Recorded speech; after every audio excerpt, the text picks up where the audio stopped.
WTKA online at the Big1050.com. Sam Webb, Ira Weintraub on the other side, and joining us as they do every single week for the MGoBlog Roundtable. The MGoBlog crew -1 as Craig is under the weather. So, Craig, wishing you a speedy recovery. But starting off first, the man that started it all over at MGoBlog, Brian Cook. Brian, good morning. How are you? I'm well. That is good to hear and to see. And, of course, Seth. Seth, good morning. How are you, my friend? Good morning. I just want to give a quick shout out to my sister Abby Fisher and her husband Sean Pless, who are crossing the border into Michigan. They are moving back. Oh, that's awesome. Yep. Yeah, and if Michigan will accept her this time, 7 times they've turned her down. She applied. Yeah, she had like a 4-point for some dumb reason. Michigan didn't let her in. She went to Michigan State. Then she went to Oxford. Then she went to SMU. She's asked for like grants and stuff like that. And Michigan keeps on saying no, but they can't say no this time. They have reciprocity with Illinois. She's working for Illinois, and they're going to let her in the building for finally. Michigan's letting her in the building. This is some brother sister stuff going on. I have been mad at Michigan for years for what they've done to this girl. Oh, okay. I thought you were kind of, Oh no! I'm not giving my sister crap. I'm mad at Michigan. No. She's great. We missed out. Okay, I got you. Finally offered.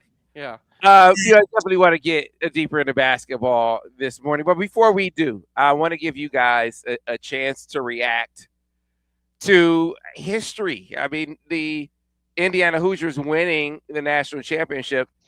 I wonder about your thoughts on the significance of that in college football in general, and then what takeaways? Are there any takeaways that you can see being applicable to Michigan based on Indiana winning the national championship? Brian Cook. Well, I think it gives everybody hope, but if you're a Michigan State fan, this will never happen to you. Don't even this will never happen. I think from a wider college football perspective, it shows about how the portal really has spread out talent in college football, and I think you saw that this year, particularly with guys like Ty Haywood leaving Michigan.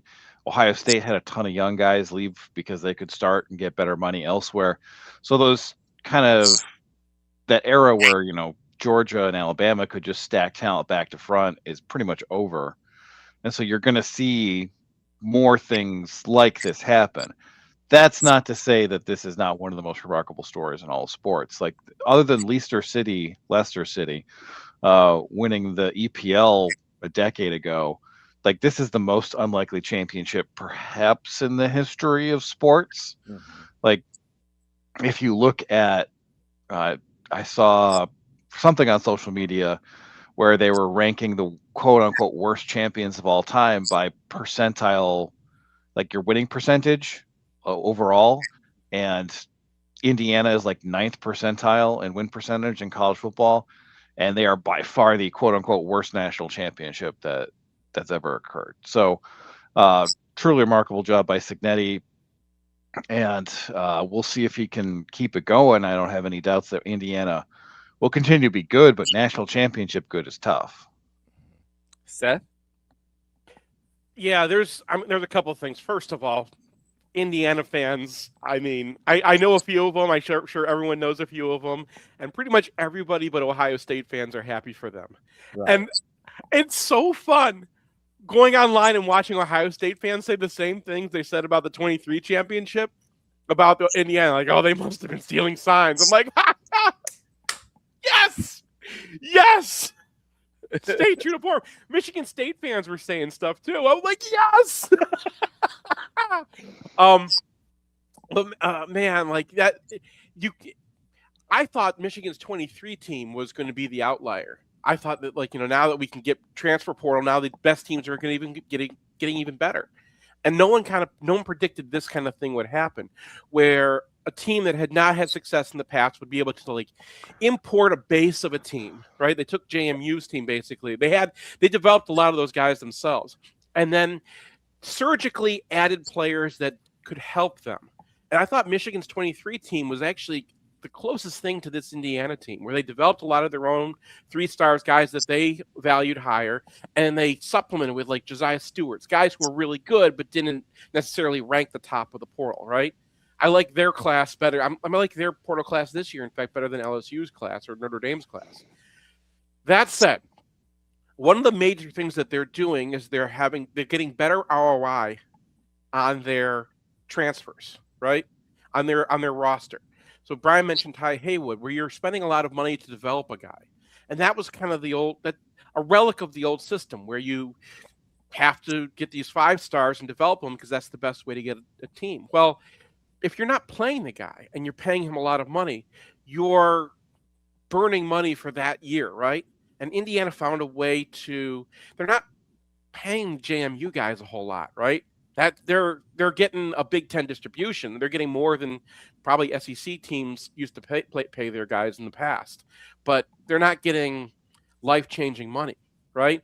And then they can go out and they can spend with anybody. They're these portal guys that they really like. Well, I saw an Athletic article a few weeks ago that was like, I don't think it's a coincidence that the Big Ten is doing this as soon as they were allowed to pay players. And now it's all above the table, and all of a sudden Big Ten has 3 championships on the run, and the SEC is like, what happened? Not even in the championship game. Not even. I know. I mean, like there's really 2 reasons that the SEC was so dominant for so long, and one of them was just name Nick Saban. Like, having him be the best coach in college football history really lifted the entire league. And then the other thing is that they had a culture of paying players under the table. And now that it's over the table, that advantage is significantly decreased. Now, they're still good teams, and they're still going to win some national championship here and there. But that era where it was like Georgia versus Alabama in the title game every other year is never going to happen again. Yeah, I wonder if the parallels will hold. And you see Kyle Whittingham and staff transplanting some core guys. Not that necessarily as much as JMU, but can JJ Buchanan, can he be this staff's Mario Landino, who I think is going to be a high draft pick? Can Smith Snowden be Michigan's D'Angelo Pons? Can John Henry Daly be an even better sort of Mikael Kamara? Like their JMU guys were dudes, were absolute dudes. You would look at Michigan's guys and say they're more dudes than JMU's guys were supposed to be, right? But what it also highlights is another point that I've been talking about a lot this week, and that is their scouting talent evaluation is elite. And it's led off by Signetti, who is he's his own GM. But the point is their football evals, I mean, their hit rate, I think you alluded to this, Brian, or maybe it was you, Seth, their football hit rate, and when it comes to the transfer portal, when it comes to the guy, it's outstanding. And what it would say to me, if I'm Michigan or one of these other schools, listen, you obviously can't pay everyone top dollar. That's why you take Ty Haywood's money and say you pay a Blake Frazier. Mm-hmm. So you got to figure out how you hit on, as Ira pointed out, your 4th round pick and your 5th round pick and your 6th round pick. You got to be able to find those guys too, who can be developed and really, really be guys. That means up and down your scouting department. Those aren't just spots that you let a guy trying to break into college football, or a player trying to break into college football, or an analytics guy. And you need someone with all of those traits. A football guy who maybe can tap into analytics, and you need real dudes, which requires a real investment top to bottom in your scouting department to be able to pull off what Michigan in 23 did, guys. And I don't know which one of you said that, but that is an outstanding example of players that they got and developed, great portal pieces that they hit on. It seems like they hit on most of, if they had a portal guy, he was a dude. And then you are able to sprinkle in, more so than Indiana was able to, a few 5 stars to put you over the top. Yeah, you have to know who you are. And you looked at Indiana game against Miami. Miami just went cover one on them all game, just got in their faces, tried to hit the quarterback. It was very old fashioned, right? It was, we're going to try to out talent you because Miami had talent. They're, for all intents and purposes, an old SEC team, right? They just had some talented guys that they got down there. And that still works. Talent in football still is very obvious on the field. But it's also, and we've known this for a very long time, if you can develop guys in your system, you know what you need. And I think that you're right, Sam. You got to put a lot of effort into scouting the rest of college football, right? Everyone's a free agent this year. So you got to know who's out there because you have to know who can help you. It's not just like who's ranked highly, who's like, worth so many points. Who can help you? Who's the right fit for what your needs are, right? And then being able to develop guys is going to be huge.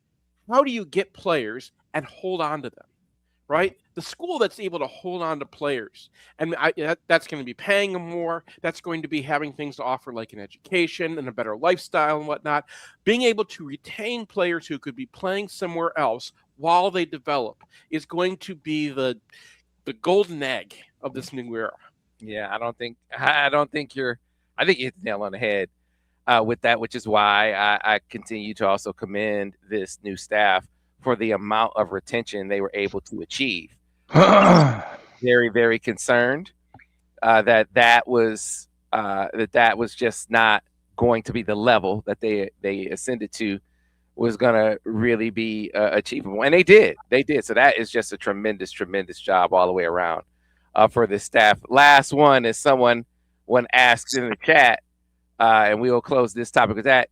Says, real question, Robert C2N1V says, the real question, Sam, is there a new sheriff in town as it relates to the big three of Michigan, Ohio State, et cetera? And Brian, I'll start with you because you kind of talked about this. How sustainable is what Indiana did? Are they here to stay as long as Cignetti is there? Maybe. I couldn't say yes or no to that. Like, they clearly have a situation where they're bringing in a veteran portal quarterback every year, and they're trying to surround him with as much talent as possible. Now, they still had a lot of those JMU holdovers this year, but their defensive coordinator is a guy who's getting talk like Jesse Minter got talk, like, where it's like, okay, we're running these coverages, and I'm not used to that as a college quarterback. So I think they'll still be good. But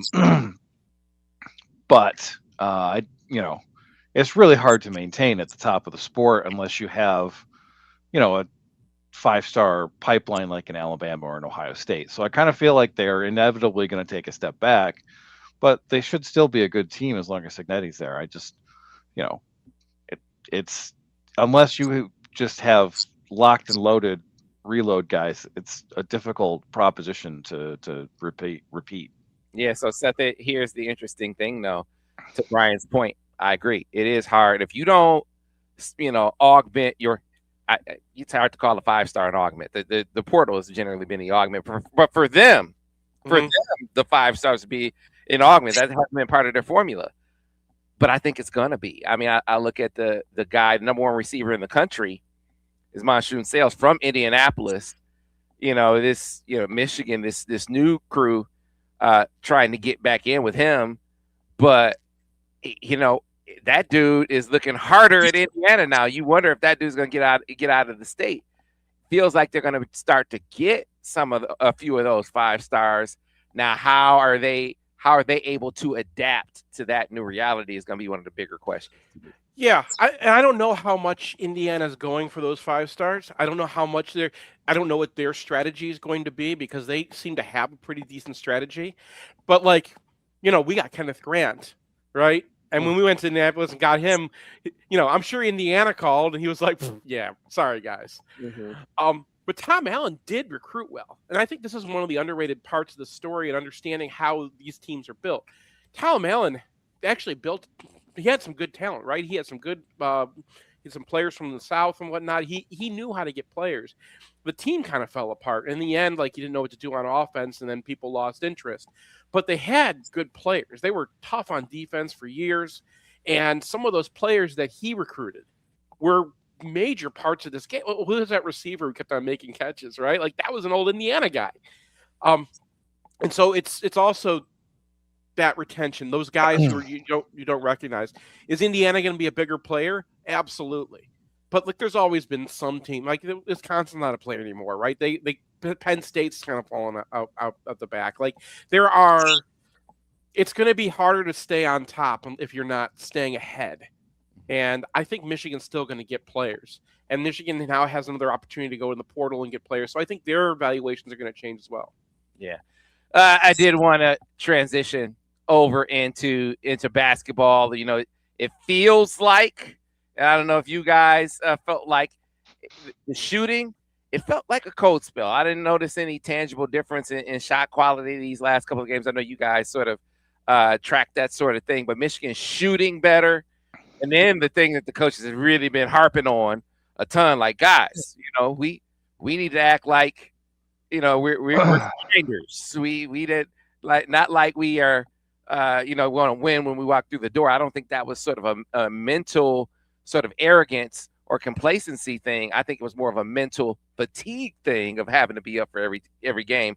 But it feels like they've kind of shaken out of that a bit. And I think that was on display in the last game. Brian, I'm curious what you think. Yeah, I mean, they got a little fortunate because Connerway for Indiana, who's their main guy who's able to get to the bucket if you pressure him on the perimeter, only played 2 minutes. And without that, Michigan was just able to swarm Indiana to the point where this game really shouldn't have been as competitive as it turned out to be. You know, they had 5 points in the first 10 minutes of the game. And then, you know, once it's decided, they put up 28 in the last 10. So they really had an excellent defensive performance that's a little bit disguised by the fact that Ken Palm time got him here. And then I think one of the interesting developments is that Indiana was able to shut down Michigan's transition game largely by abandoning the offensive boards. Yeah. So they had a total of 5 offensive rebounds in this game. Yeah. And that's something that's been a problem for Michigan in the past, but they were +7 on the offensive boards. And that's when they're making more shots than the opponent. So that's, I mean, I've complained a little bit about the fact that they have these turnovers where they're getting too aggressive in transition. I've complained a lot about the fact that they're not rebounding as well as you would hope given their size. And this was an interesting decision by Indiana, especially because they couldn't score. Mm-hmm. So if you can't score and you're abandoning the offensive boards, then you're going to have a real tough time. So, but they were always going to be a team that struggled with Michigan's size. They have 2 centers who platoon, and they have no other legitimate size. So this was a game where Michigan was probably just going to win by showing up, but they're able to, I think, reestablish, you know, what you would hope, even though it's not a 40-point win, but this was really never in question. And Washington, Oregon, road games for Michigan was basically up 10 the entire second half. You know, you look at these last 3 games, and it does feel like they've kind of reestablished who they are after the Wisconsin loss and the Penn State struggle. Seth, they for about a 5-game stretch, and you know, off the top of my head, I think it was about 5 games, shooting in like the 20s and low 30s from 3. Last couple of games, they jumped up to 40%. And so that gets to the question of, were they just in a cold spell, or was the shot quality any discernibly different or better in these last couple of games? It's not the shot quality, I think. I think that it's Michigan shooters, to be honest. I think that, like, Michigan's Gale has always been kind of very, you know, up and down. Last year, obviously, he had a hard time making threes. So, you know, he's turning them down, or if he puts one up, it's not necessarily as likely to go in. Kason is kind of starting to come around, but he's always been a little streaky too. And Yaxel, you know, they're trying to get him going, and sometimes he's on and sometimes he's not. He's never, before Michigan, he was not really a 3-point shooter, and he's the kind of guy that, you know, if it's open, he'll take it. But, like, you know, pull-up threes are not his game. They do have some ability to shoot, right? You're seeing Elliot Cadeau do it, but Michigan is shooting a lot more threes just because of the nature of their offense, because they're available to them, not because that's really what they want to do. This team wants to get to the rim. And I think that teams are really, an underrated thing we've been seeing is teams are doing a lot better of getting back right, which stops their transition game, and also tagging up. They're trying to make it a lot more difficult to get it inside. And some of the answers to that, Michigan has not really pushed yet, right? Like haven't, played a lot of back to the basket game. When Mara gets the ball down low, he doesn't really get to the rim all the time. But when they want to, they do. So I think it's just like Brian said, or you said, I think you're in the Big Ten, it's a slog. Everyone's playing you tough. These teams, you're up by 10 early in these games. And when it comes tournament time, like we saw against Gonzaga, right? When there's $1 million on the line, they act a little differently. Yeah, so they got this matchup with Ohio State, but I really want to talk about Nebraska, but I guess you can't jump over. What do you think of this next game? Ohio State did take care of UCLA, leading to another post-game tantrum by Mick Cronin. Oh man, he had 2 in a row. So he had a tantrum after they lost to Ohio State, and then he had a scheduling tantrum after they beat Purdue. Yeah, like man, what a treasure. Yeah, I don't know how the way he rolls the bus over his team on a routine basis. How does he get him to play for him? Because he destroyed them after games. Like, these guys, I can't trade them. I signed them. I signed these guys as free agents. There's no, it's just terrible. We just stuck with them. That's what he said. And then they go out and they beat Purdue. So he knows how to push some kind of button. What do you think of this matchup with Ohio State on Trey Burke Day, as we're going to call it? And then really Nebraska, one of the stories of college, but not just the Big Ten, of college basketball. The Nebraska Cornhuskers sitting at the top of the Big Ten Conference. What do you make of what's going on in Lincoln? Well, as far as Ohio State goes, they can fill it up. Like that Thornton and Mobley and Royal are all back. So this is a team that's actually got half of its minutes back from last year, which is extremely unusual. But they really don't defend. Thornton has never defended. Christoph Tilley, the center they imported, is a 7-footer with absolutely no rim protection. And so they give up lots of points. So they just went to overtime with Minnesota. That UCLA game, they gave up 74 in a 62 possession game. So like that's like they're very, very good inside the arc, which is going to be interesting because Michigan is, of course, the number 1 2-point defense team in the country. Thornton is killing it this year. 66% from 2, 41% from 3, relatively high usage, turnover rate under 10. That's a superior offensive player right there, but he's never guarded anyone, and that's going to be a problem for them because they don't really have much size outside the center position. So they're playing a freshman, Amari Bynum, as their 4 for the most part. And, he's 6'8", 240. So he's got some size, but not a very good defensive player right now either. And, they don't, Michigan struggled against Wisconsin a lot because they went 5 out. And Ohio State is hypothetically a 5-out team, but Bynum's shooting 24% and Tilley is shooting 13% from 3. So you can probably let those guys shoot and see what happens. It feels like a situation where this is going to be a pretty hard stop for Ohio State, because if they excel at getting to the bucket and converting from 2, Mara is going to be a big problem for them. Seth? Yeah, I mean, Ohio State is 47% on other 2s, which is very high, right? No one gets to a point per possession on other 2s. Thornton is great at those floaters. They get those from Devin Royal a little bit too. And that's a problem we identify with Michigan this season, right? They're great at the rim, but if you put up a floater, anyone can get those shots anytime. The thing is, they're 73% at the rim. They're really good at cuts. They're really good at kind of setting things up off of what they're doing. If you double off of Tilley, right, who's 7 feet 240, right? He's still a back to the basket kind of guy. So it's going to be an effort game, and you're going to have to keep up with them in scoring, and you're going to have to keep them. You're going to have to, one-on-one them so you can put somebody on Thornton and get a hand in his face and get him not. He's he is a great scorer, especially when he gets to the rim. And Ohio State's really good at getting the line too. Yeah. So I think it's going to be they have to bring your A game. Brian's right. They're a scoring team and they don't play much defense, but your offense has to be your effort too.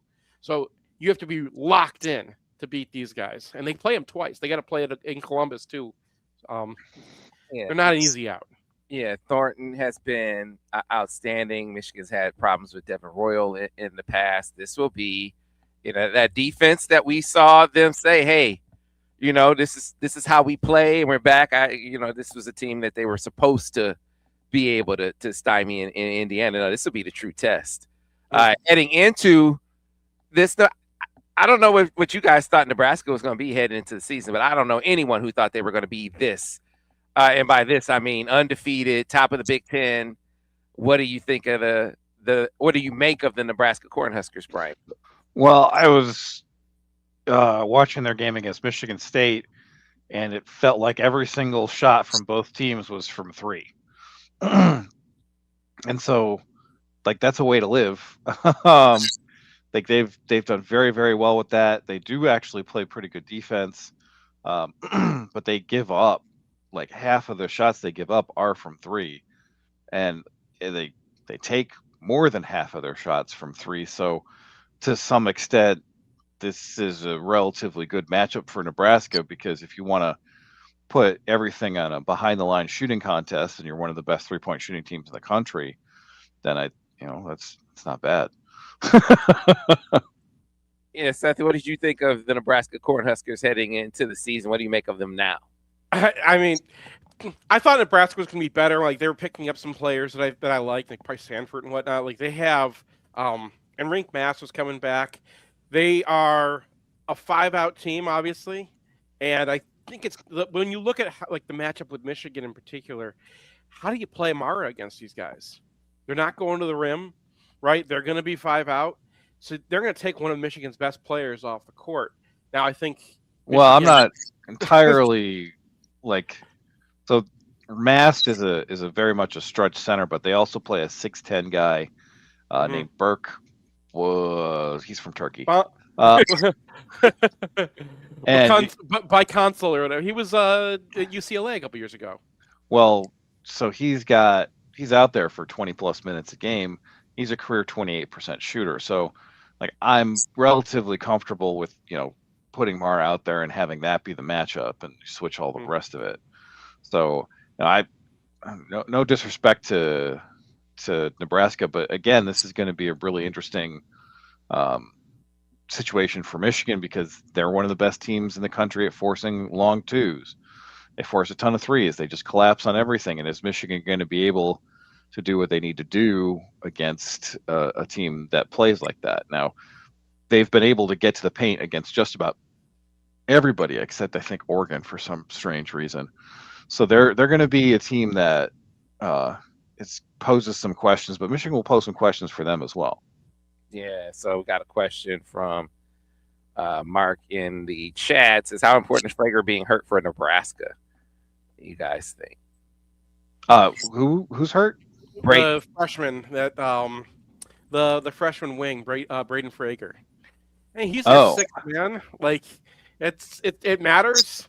It's not I don't think he's the key to their offense. Well, no, but CGN's been out for teams.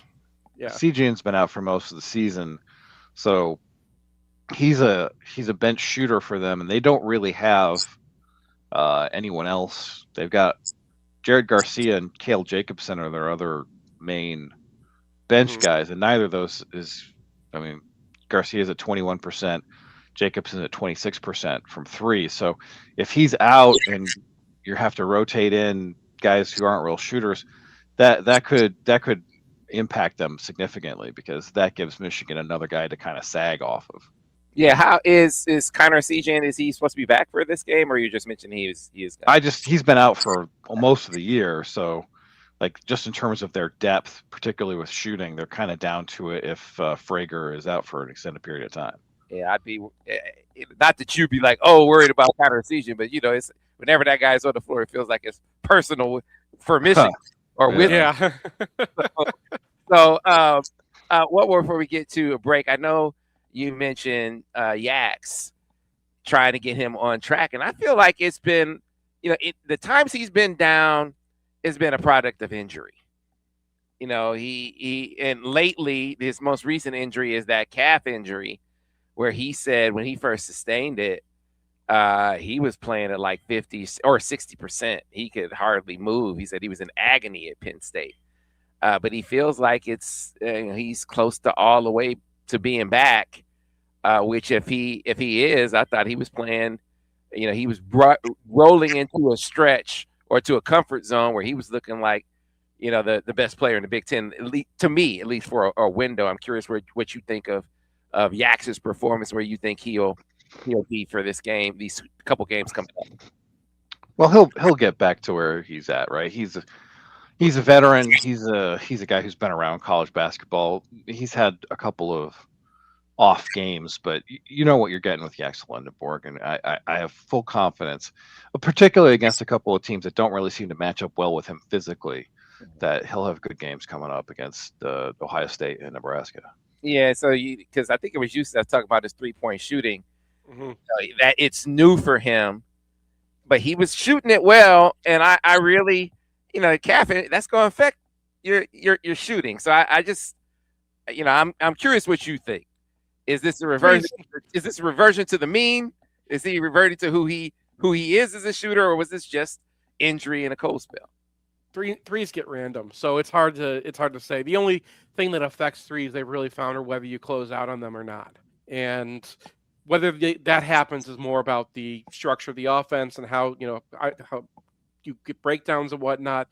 I think Maize Johnson is the key to unlocking Yaks. The more that they have to, because he's been scoring down low, he's physical, he's drawing kind of the same defenders that Yaxel is, and it's not like teams have multiple guys who can defend one of those dudes. So the more you get from Maize, and I think that he's been, quietly Michigan's best player the last few weeks. I think that opens up Yaxel more. He does still have the ability. You remember at UAB, he would just take over a game sometimes, and there have been stretches this year where he's done that. It's just not really how Michigan's offense operates.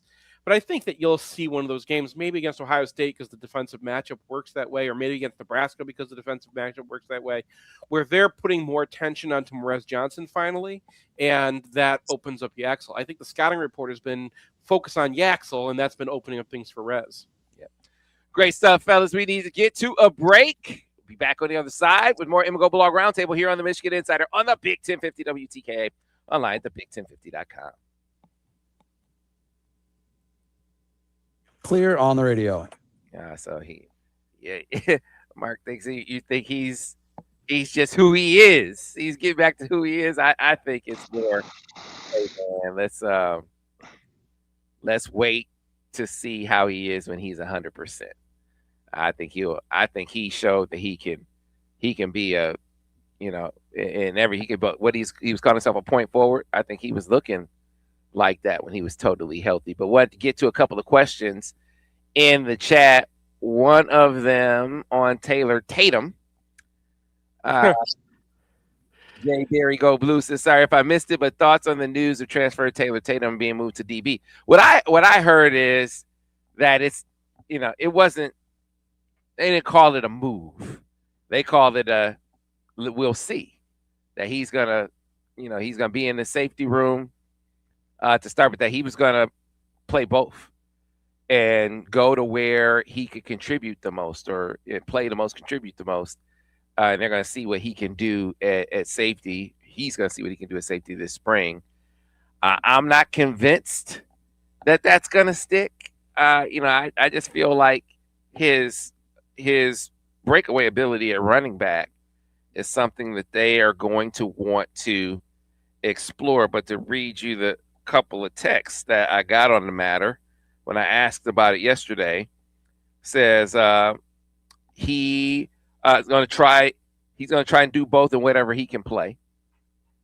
And then a follow-up from a different sort of said, yeah, we see him as an athlete that could fit in on either side. We know he's capable of playing running back, but want to see how he can look at safety as well. So You give it a shot. You see how your depth is looking at safety. Maybe he can contribute more there, but I just believe that they're going to come to the conclusion that he could give them more running back than safety. I'm curious what you guys think. Well, I mean, given that you have Marshall and Hyder and Kuzdal back, and you have a lot of question marks at safety, I think it makes sense to try him out there in the spring and see if you have something there. But as we saw this year, you get down to the third back, and Kuzdal is he runs hard, he finds the holes, but he doesn't really have a lot of wiggle to his game. And so a guy who can maximize what looks like it should be pretty good blocking next year could point towards having Tatum back at running back. Now, he did fumble 4 times as a freshman, so if that continues to happen, he's going to be a defensive player.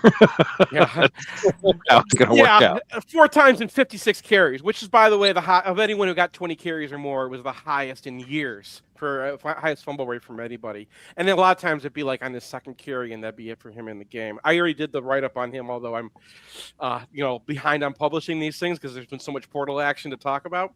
But I looked after they, announced this. I tried to go find him playing defense I watched a couple of his high school games. It was a big high school. They had plenty of other guys. They didn't play him on defense very much. I don't know if someone has an interview with him can find out when he did play defense. I could try to go and look at that. But I think he was playing linebacker the few times they did. I saw him at special teams a couple times. He moves well. He's fast. But, I mean, it'd be like starting fresh with Brandon Hillman. Yeah. Right? Yeah. It'd be like where we were with Brandon Hillman when he was a true freshman. He was a quarterback, running back. You're turning into a safety. You have to teach it. It's the moon to him right now. I do like the fact that he's willing to try it, right? This is a former 5-star who's coming in out from the portal. Sometimes that guy is not the kind of guy you would expect to be like, yeah, sure, I'll try anything. And that tells you who Tatum is Tatum is as a guy. All right, guys, we are coming back on radio. Stand by. Back in 5, 4, 3. We are back from Michigan and Central, Big 1050 WTKA online at the Big1050.com. Before we get back to the MGoBlog Roundtable, want to tell those of you who are in the market for a new vehicle that you should get on board with Brighton Ford. Go to BrightonFord.com. Call 1-800-Ford to make it out to the lot at 8240 West Grand River Avenue in Brighton, Michigan. And you'll see that now through February 2nd, qualified lessees can lease a 2025 Ford F-150 XLT for as low as $252 a month, with only $3,500 down plus first payment, taxes, doc fee, title, license, and state fees due at signing. Security deposit waive, 7,500 miles per year, 36 months. Call 1-800-NEW-FORD or see dealer for full details. Make your next move easy with Brighton Ford. No hassle, no stress. One of their expert techs can roll right up to your home or office for routine maintenance on site and on your schedule. So why wait? Call 1-800-NEW-FORD now and get on board with Brighton Ford the easy way. For those who are obviously back with us now on radio, we were talking about Taylor Tatum and the news that he, as someone asked, that he's going to move to safety. The way it's been described to me is he's going to try safety, that he's going to try both and see where the path to contribution is the best. And speculating, projecting, I think that's running back. And Seth, you described it in the break as this is like going to the moon for him. Yeah. Yeah, he didn't play it at all in high school, I don't think. I looked through a bunch of his high school film and didn't find him playing it at all. So, maybe Alejandro can go and ask and find out if there's a game or something like that we could watch. I like that he's trying it. I think that tells you kind of that what kind of player he is. The other thing I learned is Utah fans have been great because they'll fill us in on kind of how things work. You remember Harbaugh would try a guy at tight end and then put him back on linebacker or something, right? Whittingham does that a lot too. So like these, let's see if it works. Let's see if it takes, and then you move him back after spring because running back, how to play running back at this point, right? And like learning the offense, well, there's zone and there's power, right? Running back is not like you need a ton of practice to get the gist down. And so trying him on the other side, maybe that kind of opens up some ideas to him, makes him think in terms of a safety because those are the guys he's got to beat sometimes. I think he's probably going to end up being a running back, but you never know. I mean, Whittingham's tried this and it's worked for him, and he's gotten draft picks on defense before. So So we'll give it a shot. So listen, if you're trying things, one thing, and Ira brought this up. I mean, he has also shown that he will play guys at both, like like Smith Snowden played receiver and DB. Would that be? What do you think about that possibility with Taylor Tatum? I guess I can see it because running back is a spot where you kind of have it or don't, and I don't necessarily think that he's going to lose whatever instinct he has for running back just because he's playing at safety. I mean, I kind of question the necessity of it, obviously, because if he is playing safety, and he's playing there, honestly, like I would rather him not get running back carries because he'd be a very important part of the defense. Yeah. And Michigan seems to have running back covered, but I don't know. I would, frankly, and this is no disrespect intended to him, I'd be kind of concerned because you got Mason Curtis going into his sophomore year, Jordan Young, who I thought showed flashes, and you're bringing him back. You still, I think Zeke is going to factor in there as like a nickel safety type as opposed to a corner. So you still have that there. Kanoa Winston, you figure that he's ready to, slide in, and then, I know you don't know what you're going to get from Rod, but that's another. There's just so many possibilities at safety that if you make it through all of those, and then it winds up being a guy who didn't, he might be exceptional, phenomenal, to be able to pick it up that quick. But I would be, it not an ominous sign, but a concerning sign to me. One thing that Michigan might want to look at is how they use Mason Curtis, because you can make a guy into kind of a weak side linebacker / safety. That's been true at Utah. They've used hybrid guys at that position before. You want someone who's really tall, who can come off the edge and also kind of defend against tight ends. So you might have different guys in different roles in the safety room. Spring first season, it's too much to know right now. They're trying things out. But I think Mason Curtis should get a little shot at linebacker or, hybrid space player, whatever they want to call it, come up with a cool name for it or something. Brian's always good at naming these positions. So if they do something like that, I think that would be a good way of kind of using the talent they have, because they have very different kinds of guys back in that secondary. All right. I want to close things out by getting our hockey update from my hockey. You're my hockey ringers. All right. So Michigan coming off of a couple of victories over Minnesota, a 5-1 victory, a 3-2 victory in overtime, heading into, they'll be playing Ohio State as well. But, last week we talked about where they were, after sustaining, a major injury to Ivankovic. But how are you feeling now coming off of that matchup with Minnesota and heading into the matchup with Ohio State? Well, Minnesota is not what they usually are. Michigan utterly dominated all but, I think, the first 10 minutes of the second period on Saturday. That they outshot them massively. They got a little unfortunate not to score a couple more goals on Saturday. And Ohio State is another team that's kind of in the Minnesota zone, where Michigan, the league has 4 very good teams, and then there's a big drop off, and they're kind of blah. So I kind of feel like Michigan should again dominate in terms of territory and shots and what have you.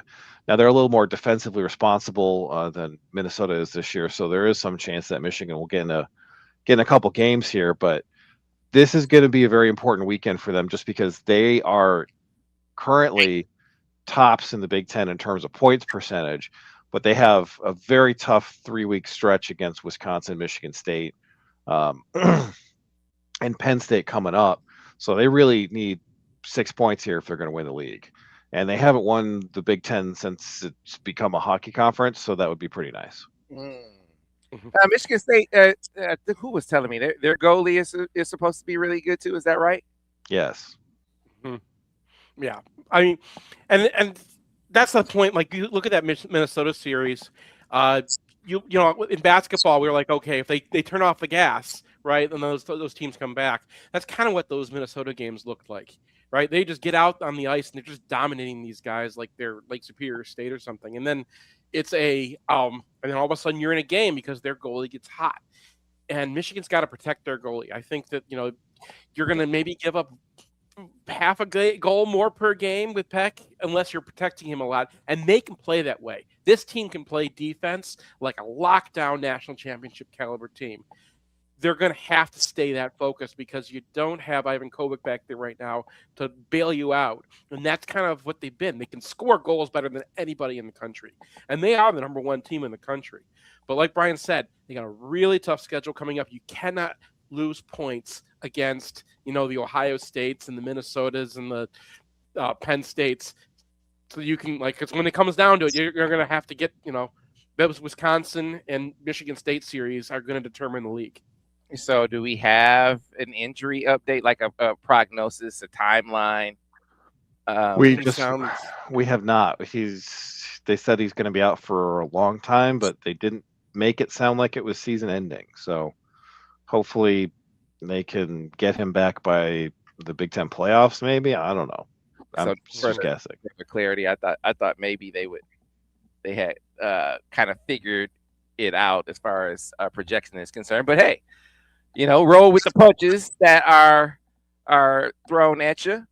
And Michigan seems to be doing that. In closing, before we get out of here, I know you guys were on that magical ride now 13 years ago with Trey Burke, who is going to see his number honored. One of the questions I've been asking everyone who comes on about Trey, where does he rank in your pantheon of greats? I said on the show the other day, I think he's a top 3 player of all time in this program with Glenn Rice and Cassie Russell. And I know there are other greats, but I got Trey, right behind those two guys. I'm curious where he would rank with you, Brian.